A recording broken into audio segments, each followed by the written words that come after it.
Volkswagen, l'un des plus grands constructeurs automobiles au monde, est aujourd'hui secoué par une affaire qui semble tout droit sortie d'un film. Entre janvier et juin 2024, le groupe a dû ouvrir pas moins de 41 procédures disciplinaires pour vol ou fraude commis par ses propres salariés. Mais parmi ces affaires, une histoire dépasse toutes les autres. Un réseau criminel organisé en interne a détourné pour plus d'1 million d'euros de pièces détachées. Cette opération, menée par 6 individus liés à Volkswagen, s'appuyait sur une logistique ingénieuse et des failles béantes dans le système de contrôle du constructeur. Le réseau était composé de 2 propriétaires de garages, un magasinier de Volkswagen, 2 chauffeurs et un assistant logistique.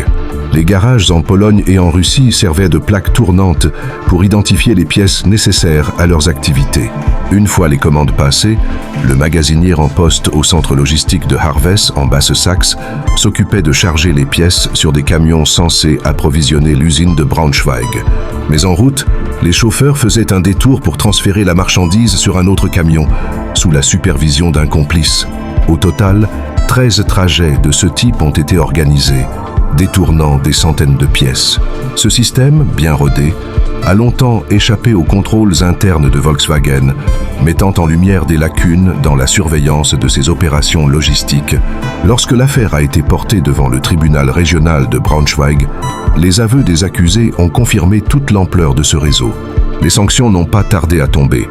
3 ans et 9 mois de prison pour le principal organisateur et l'employé magasinier, peine similaire pour les autres membres du réseau, tandis que l'assistant logistique a bénéficié d'une peine avec sursis. Ce scandale pose une question essentielle.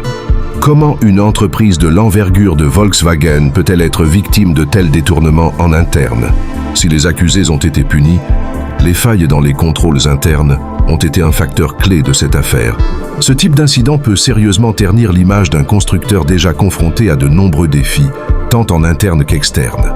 Cette affaire est un exemple frappant de la complexité des problèmes que les grandes entreprises doivent gérer entre protection de leurs actifs et gestion des ressources humaines.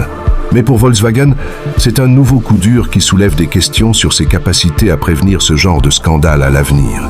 Alors, est-ce un simple cas isolé ou le signe d'un problème plus profond? Dans cette vidéo, on revient sur cette affaire en détail, en explorant non seulement les mécanismes de ce réseau criminel, mais aussi les leçons que Volkswagen et d'autres entreprises peuvent tirer de cette situation.